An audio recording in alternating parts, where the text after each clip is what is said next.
Muy, pero muy buenas tardes para todas aquellas personas que por regla general nos acompañan en estos instantes de reflexión, en estos espacios para poder conversar, para poder controvertir, para poder poner sobre la mesa algunos temas de importancia nacional o algunos temas de importancia internacional que evidentemente nos interesan por tener trascendencia en cuanto a que afectan de alguna manera nuestra vida y el conocimiento que sobre todos los aspectos relativos a la existencia humana tienen de conformidad con lo que se ha construido, con lo que se ha pensado con respecto a ellos. Esta tarde me quiero referir en concreto al hecho de que estemos conmemorando, si se quiere, los 50 años de una fecha que para el país tiene un profundo significado histórico. El 19 de abril de 1970, es decir, hace exactamente 50 años, se produjeron una serie de hechos que de alguna manera tendrían no solamente una gran importancia, sino una gran trascendencia, como que todavía estamos viviendo algunas de sus repercusiones, no solamente en el campo político, sino en el campo social, en el campo económico y en algunos otros aspectos importantes de la vida institucional y de la vida personal. El 19 de abril, el pueblo colombiano, el 19 de abril de 1970, el pueblo colombiano estaba convocado para participar en las elecciones presidenciales de ese año, en donde se habría de elegir al último de los presidentes colombianos del llamado sistema del Frente Nacional. Independientemente de quienes piensan que el Frente Nacional no fue una institución exitosa o de quienes piensen lo contrario, lo cierto es que se pactaron 16 años en los cuales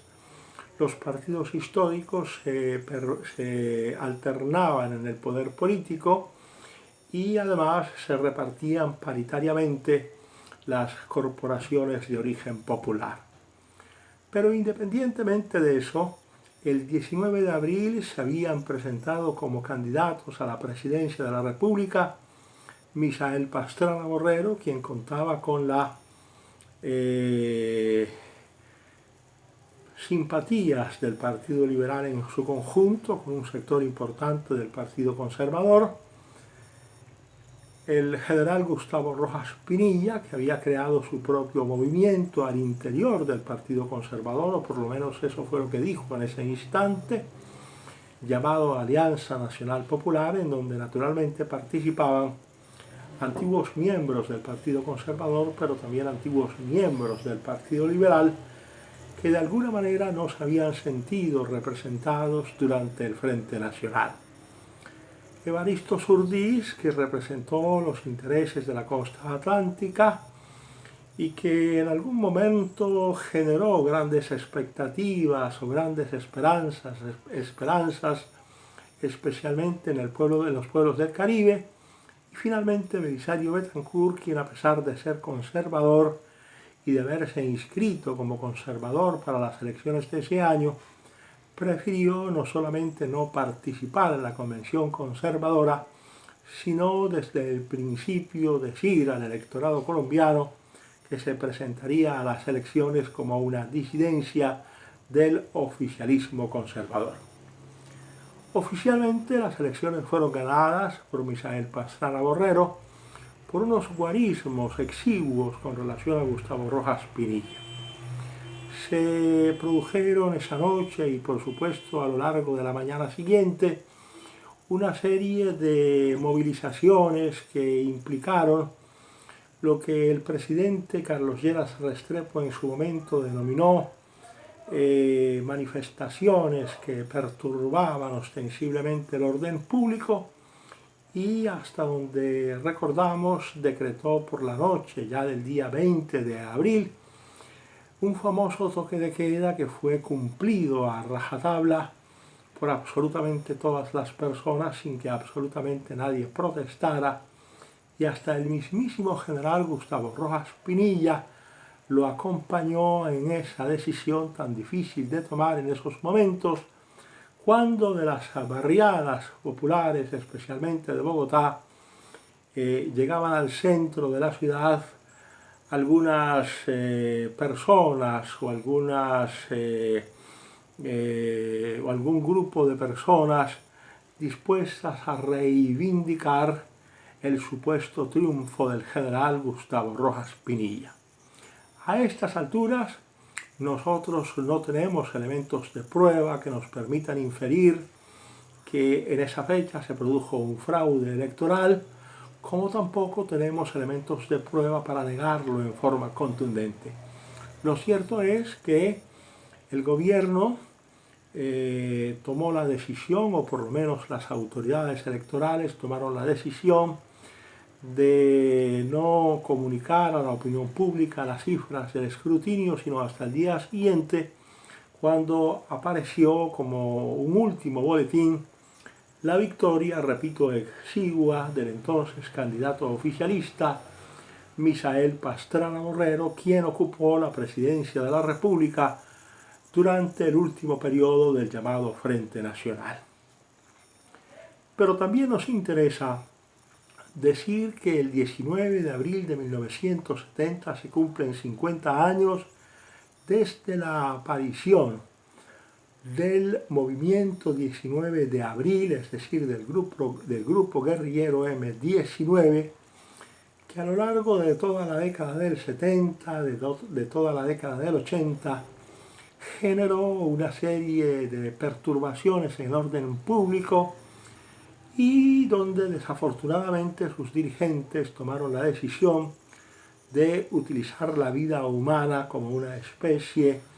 de bien de cambio o de objeto de cambio para la obtención de fines políticos. No nos es posible olvidar la vida de José Raquel Mercado, quien como dirigente o como presidente de la CTC fue sacrificado en 1976, como tampoco podemos olvidar el sacrificio de Gloria Lara de Echeverri o de Ramón Arturo Rincón Quiñones, o el sacrificio de tantas otras personas que murieron abatidas por las balas de quienes en ese momento participaban en el movimiento guerrillero M-19, que, repito, se fundó con ocasión de los hechos supuestamente fraudulentos que se habían cometido por parte del gobierno o por parte de las autoridades electorales el 19 de abril de 1970. Pero quizá la decisión más grave en la que incurrió el movimiento 19 de abril, el M-19, fue en primer lugar la toma por la fuerza de la Embajada de la República Dominicana en el primer semestre de 1980, en donde mantuvieron secuestrados a 40 o 50 miembros del cuerpo diplomático acreditado en Bogotá, y el posterior asalto al Palacio de Justicia, en donde desafortunadamente murieron no solamente 11 magistrados, tanto de la Corte Suprema de Justicia como del Consejo de Estado, sino también otras 100 personas distintas a los magistrados que no se sabe con certeza todavía a estas horas exactamente cómo pudieron haber muerto. Independientemente de que después se alegara que por parte del ejército hubo exceso de fuerza, razón por la cual algunos generales de la República que en ese entonces intervinieron en lo que se llamó la retoma del Palacio de la Justicia estén enjuiciados o estén pagando condenas de prisión, lo cierto es que la responsabilidad por la toma a la fuerza del Palacio de Justicia, es decir, de la Corte Suprema de Justicia y del Consejo de Estado, fue responsabilidad exclusiva del movimiento 19 de abril M19. El M19, por lo tanto, generó en el país, dijéramos, 2 décadas luctuosas, 2 décadas terribles, en donde los colombianos tuvimos que padecer sus decisiones infortunadas con respecto a la vida, no solamente de personas que yo considero particularmente inocentes, y también con respecto a la vida institucional, como quiera que en algún momento se puso en jaque no solamente la existencia del cuerpo diplomático acreditado en Bogotá, sino también, como en efecto ocurrió, la vida de los integrantes de la Corte Suprema de Justicia y de los integrantes, de los magistrados integrantes del Consejo de Estado. Mucho se ha dicho con respecto a la posibilidad de que esta toma del Palacio de Justicia hubiese sido financiada por dineros del narcotráfico en cabeza de Pablo Escobar Gaviria, cosa que por supuesto a mí particularmente no me consta. Entiendo que no existen elementos de prueba que permitan hacer ese tipo de deducciones y por lo tanto me limito simplemente a referir lo que muchas veces se escucha, no solamente a través de las redes sociales, sino también a través de los distintos medios de comunicación que en su momento se ocuparon del asunto. De todas maneras, todo cuanto quería decirles esta tarde es que se cumplían hoy, o se cumplen hoy mejor, se cumplen el 19 de abril, 50 años de la elección que dio como triunfador a Misael Pastrana Borrero como el último presidente del Frente Nacional, y también la fecha que tomó el movimiento 19 de abril M19 para, desde la perspectiva del terrorismo, prácticamente aplastar con su bota de fuerza a una sociedad que en ese momento alcanzó a sentir repulsa por los actos criminales de ese movimiento. Afortunadamente para Colombia,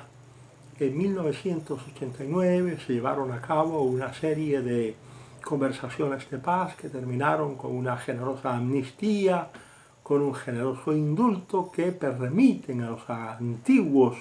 miembros del M19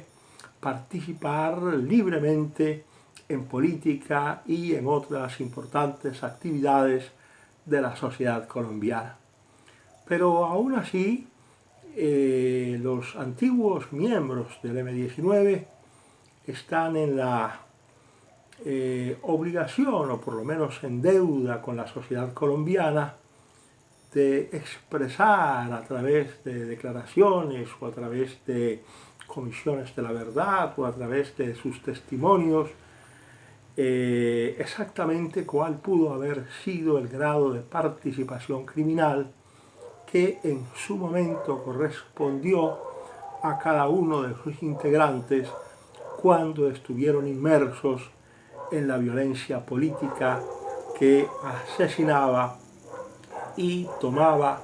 hasta aquel entonces impunemente el Palacio de Justicia y la Embajada de la República Dominicana. Hoy no es el momento para hacer absolutamente ningún tipo de enjuiciamiento relativo a la responsabilidad de absolutamente ninguno de los antiguos miembros del M19, pero sí es el momento de recordar que en 1970 el presidente Misael Pastrana Borrero fue elegido primer magistrado de la nación y que también como consecuencia de una serie de actuaciones o como consecuencia de una serie de acusaciones en las que se sindicó al gobierno del entonces presidente Carlos Lleras Restrepo de haber actuado fraudulentamente en esas elecciones, se originó el movimiento 19 de abril M19, que posteriormente selló una paz política